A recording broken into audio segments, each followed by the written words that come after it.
మహేశ్వరం నియోజకవర్గంలోని బడంగ్పేట్ మున్సిపల్ కార్పొరేషన్లోని అల్మాజ్గూడ గ్రామం జయశంకర్ కాలనీ, సాయిరాం కాలనీ ముంపునకు గురైన ప్రాంతాలను పర్యవేక్షించారు మాజీ మంత్రి ఎమ్మెల్యే సబితా ఇంద్రారెడ్డి. ఈ సందర్భంగా ఎమ్మెల్యే సబితా మాట్లాడుతూ ముంపుకు గల అసలు కారణాలు తెలుసుకున్నారు. ముఖ్యంగా మున్సిపల్ సిబ్బంది అమలు చేస్తున్న 100 రోజుల ప్రణాళికలో కనీసం నాలాలలోని మట్టి, చెత్త తొలగించకపోవడం ప్రధాన కారణమని స్పష్టం చేశారు.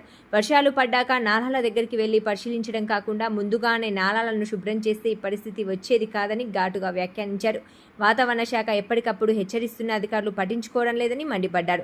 తక్షణమే కమిషనర్తో ఫోన్లో మాట్లాడి సమస్య పరిష్కారం కోసం ఆదేశాలు జారీ చేశారు. అత్యవసర పరిస్థితులు ఏర్పడితే ప్రజలకు ఎప్పటికప్పుడు అందుబాటులో ఉండాలని బీఆర్ఎస్ కార్యకర్తలకు పిలుపునిచ్చారు. ఈ పర్యటనలో బడంగ్పేట్ మున్సిపల్ కార్పొరేషన్ అధ్యక్షులు రామిడి రామరెడ్డి, ముత్యాల కృష్ణ, ఏనుగు రామరెడ్డి, బోయపల్లి శేఖర్ రెడ్డి తదితర ప్రజాప్రతినిధులు, నాయకులు పాల్గొన్నారు.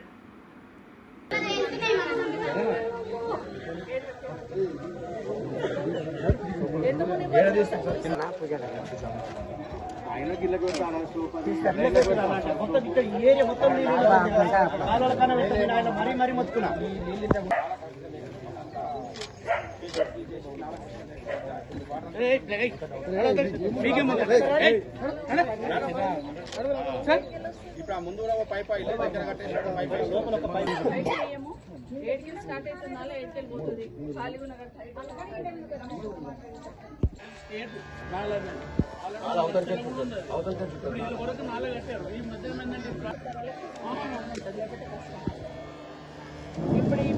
ఇప్పుడున్న నాలా ప్రకారం 1-2 ఇల్లు వచ్చినాయంట నాల మీద. రేపు భవిష్యత్తు ఇట్లే కట్టుకుంటూ ఇప్పుడు మొత్తం ప్యాక్ చేసి వచ్చిన ఇప్పుడు ఇక్కడ రామరెడ్డి వాళ్ళ వాడు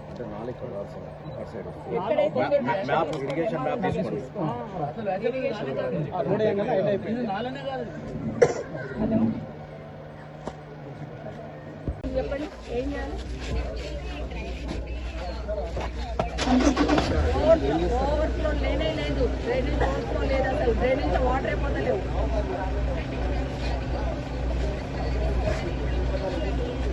మరి ఏం చేస్తున్నట్టమ్మా? మరి మీరు ఏం డైరెక్షన్ ఇస్తారు?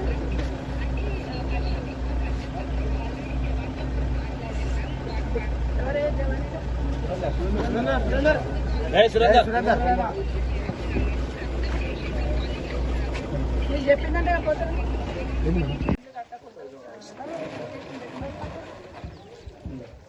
ఇదైతే కొట్టేసి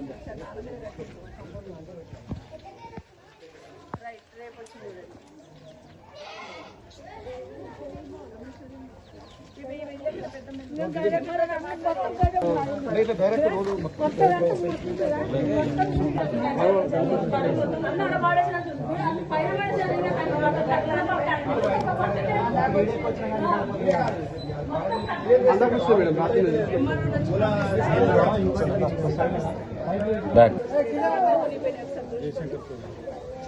జయశంకర్ కాలనీ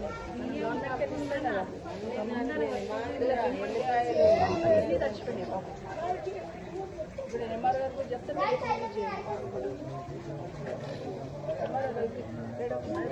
నేను వస్తాలేమ్మా, మళ్ళీ వస్తాను. అదృష్టం బాగుంది. రాత్రి నేను వచ్చిన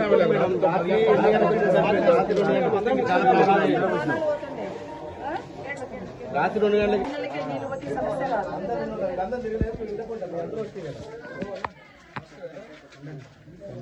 లేదమ్మా, మొత్తం నేను ఇప్పుడు డ్రైన్లని మాన్యువల్స్ ఓపెన్ చేసి చూసినాం కదా, మొత్తం మట్టుకొని పంపించాను. బకెట్ మిషన్ పని చేస్తే లేదంటే ఊరికి వచ్చి అట్లా చేసిపోతున్నారు చూసుకోండి. అసలు వస్తుంది మా కాలనీ తీయమంటే డ్రైనేజ్ వస్తుంది.